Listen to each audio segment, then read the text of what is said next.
Alright, ladies and gentlemen, welcome to my Joseki Lecture 16. It's been a while, I know, because I've been to a lot of hackathons as well as I was doing a lot of work. So let's get back to it. Last time, well, let me first play a few moves on the board and adjust my volume a little bit.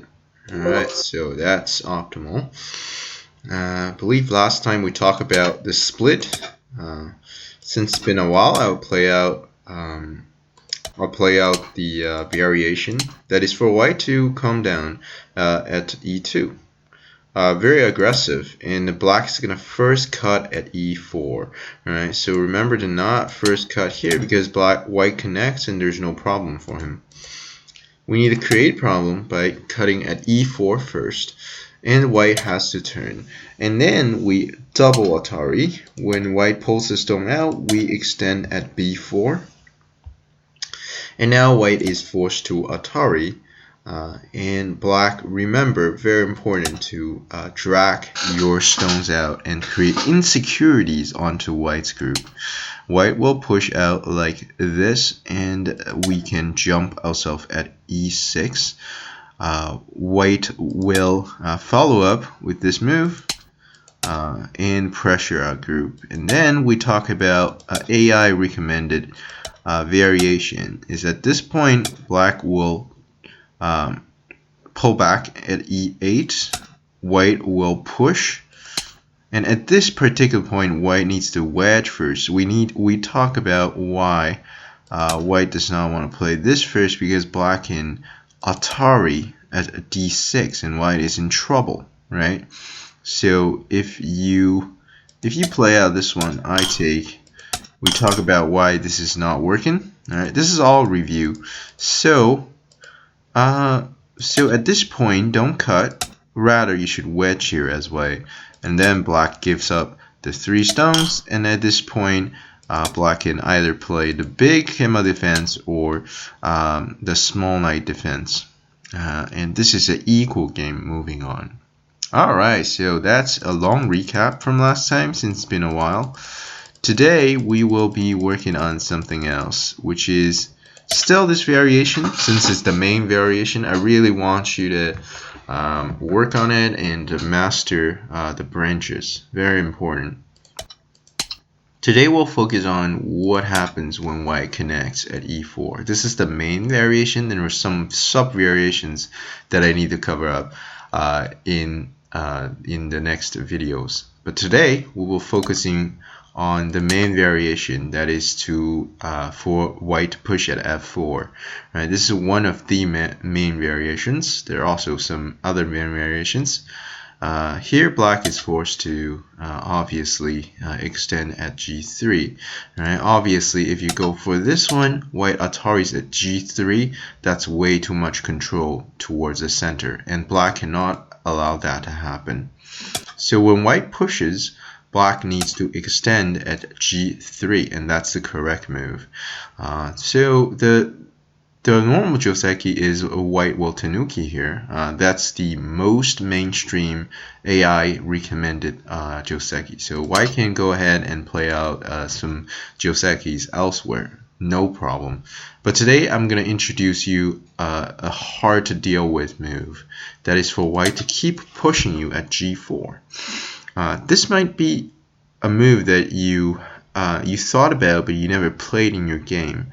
And this is a move that is very good, but also in the same time is tricky, right? So it could be in my trick videos, but except it's really not a trick. Rather, it is a legit move that white can play.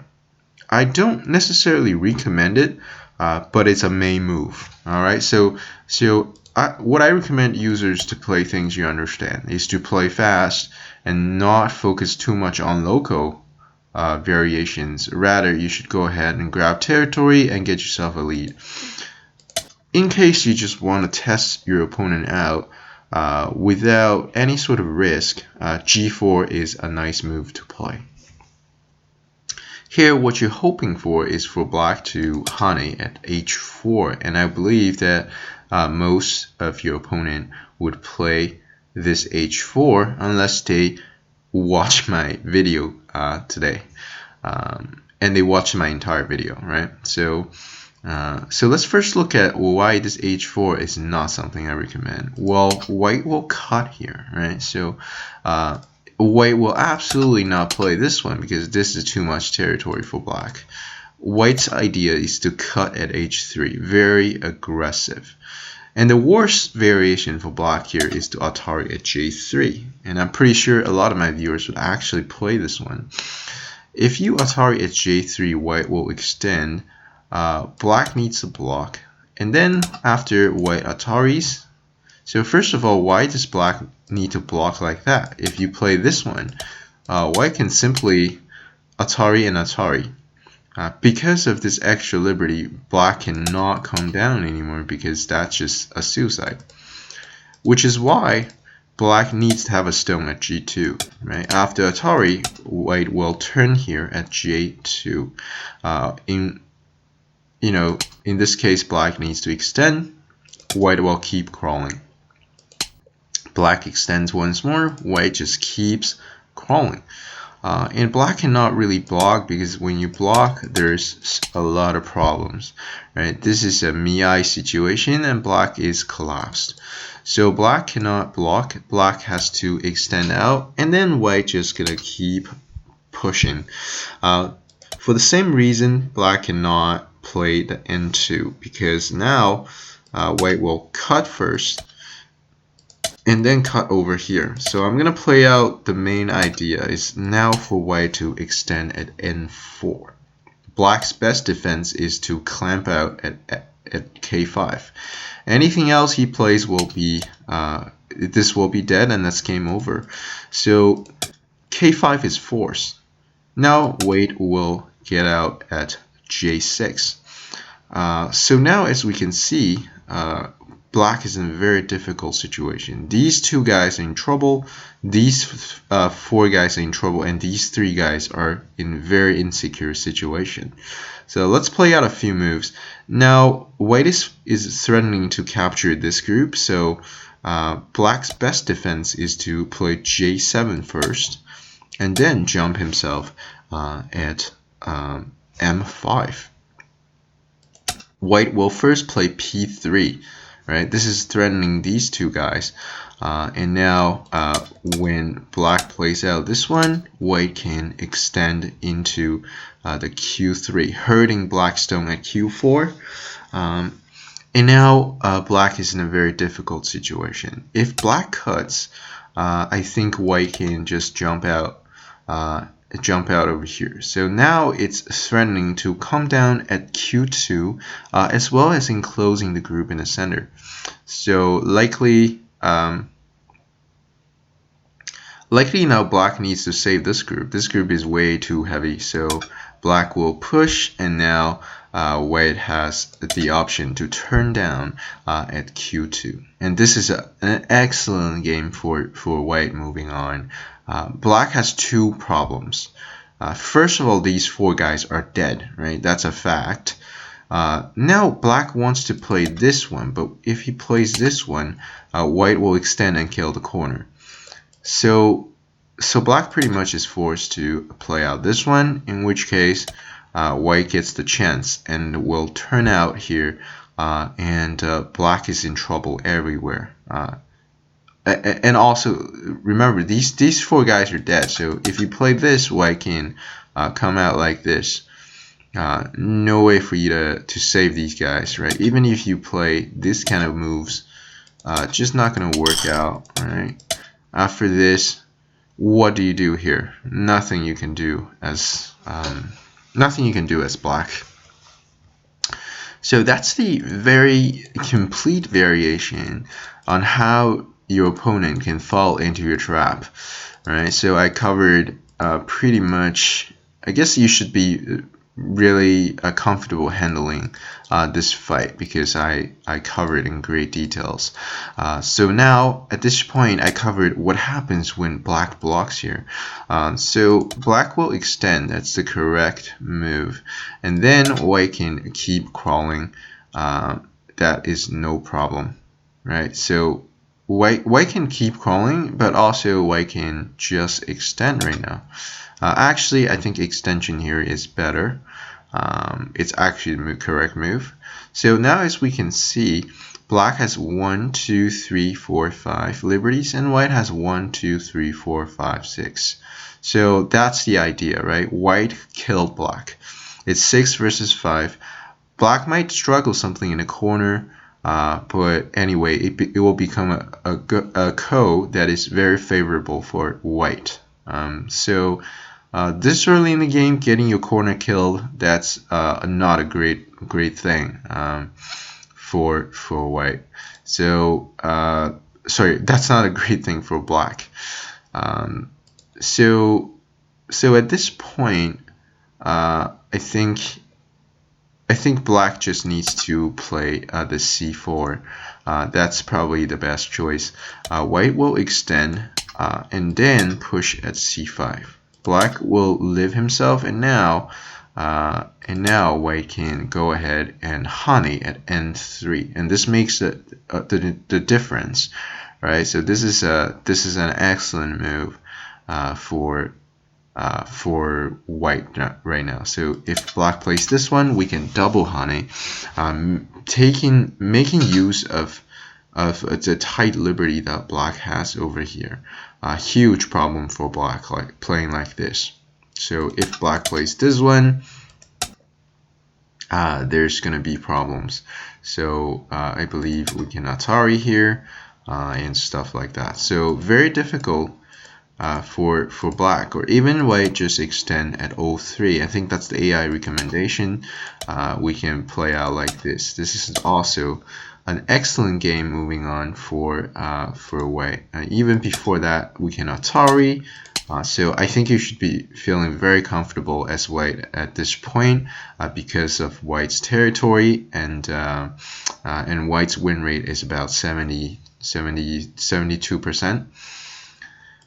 Alright, so a good trick for you to remember if your opponent ever Ataris at a J3. I just have to mention that this cut won't work if let's say black has a stone at 03. That will make everything different. So now black can Atari and then check. Since black has a supporting stone over here, huge problem for white. When you try to do this again, you're laddered, right? You'll get laddered over here. So remember that if black has a stone at 03, you can't do that anymore. You can't do what anymore? Well, you can't push here anymore, right? If black has a stone at 03. Very, very tricky relationship. But if now his stone is a Q4, that's no problem. We can push and hoping that he would honey here. So that's how you play as white. What do you do as black when you encounter something like this? When white pushes at G4, what do you do? Well, at this point, after watching 15 lectures, after watching 15 of my videos on joseki, you probably got into the habit of Tanukian, right? So ignoring what your opponent is doing, very, very crucial idea in a game of Go. And that's why if you check the games of 9P professionals, you'll see a lot of Tanukis. And that's a lot of times the best choice that you have. So here you can just go ahead and play somewhere else. Absolutely no problem. What can white do, right? What's the worst thing that can happen? If white extend like this, we jump ourselves out. Even if you wedge here, what is the problem? Black is totally safe and alive. And if white honeys from the other side, black can honey at H2. White obviously has a double honey, but no problem. Black can just go ahead and live himself. Absolutely no problem for black, right? This is how exactly you would play out as black. All right, to quickly recap today, we covered the variation. Let's go back from the beginning. So black attaches, white will honey, black double honeys, white Atari. Last time we covered the push, but now we covered the connect and push here. A lot of times white can just go ahead and tanuki, that's the main variation, but sometimes people looking for niche variations such as g4, remember to not drag yourself into a fight with h4. This is pretty much for professional level players, right? So a lot of professionals would actually play out the h2. Not recommended. I really don't think for my viewers that you should go into that. A simple defense is for you to just tanuki. But in case your opponent, if you're playing white and your opponent plays this one, you can go ahead and cut, hoping for this kind of variation, and then you can play out a couple moves. We talk about why black should not block. If black extends, we can extend and kill the corner. Very, very comfortable. If black decides to live the corner, actually, we can exchange a few moves here first, and then honey up, and we play out this one, and that's a great variation for white moving forward. So that's great, and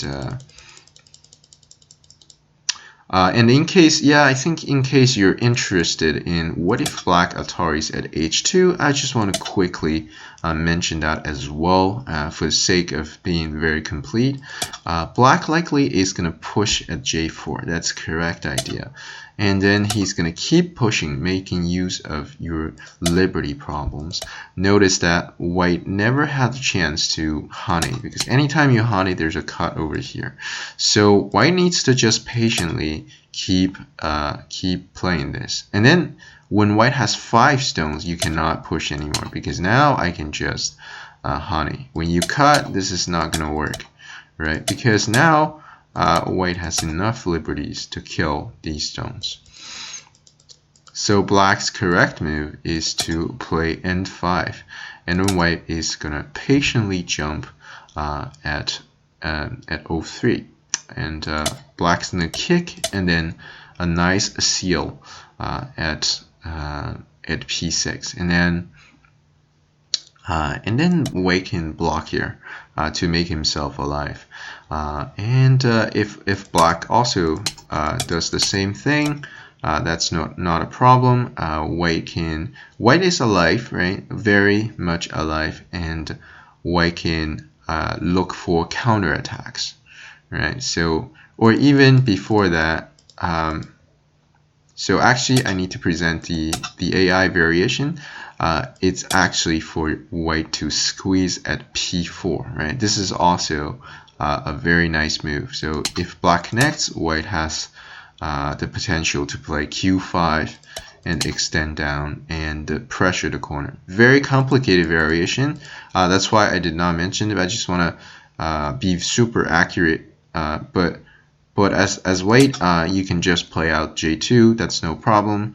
If you're not so much into fighting, make yourself alive and then look for weaknesses that black have, right? Black has a lot of weakness. This push and cut problems, this attach also a problem. Even if we play r6, it's going to create a very awkward position for black. So absolutely no problem for white if you encounter the Atari from under. Alrighty, so a bit misorganized on my side. I should have mentioned the second line Atari beforehand, but hopefully that is okay. I covered everything pretty much. So once again, Tanuki very, very important in our game, and nothing white can really do. This is probably his best play, but we can just make ourselves alive. Absolutely no problem for black moving on. Equal game, moving on, and black is going to be happy about it. All right. Don't forget to like the video and subscribe to my channel for more joseki lectures. And thank you very much for watching, and I will talk to you guys next time.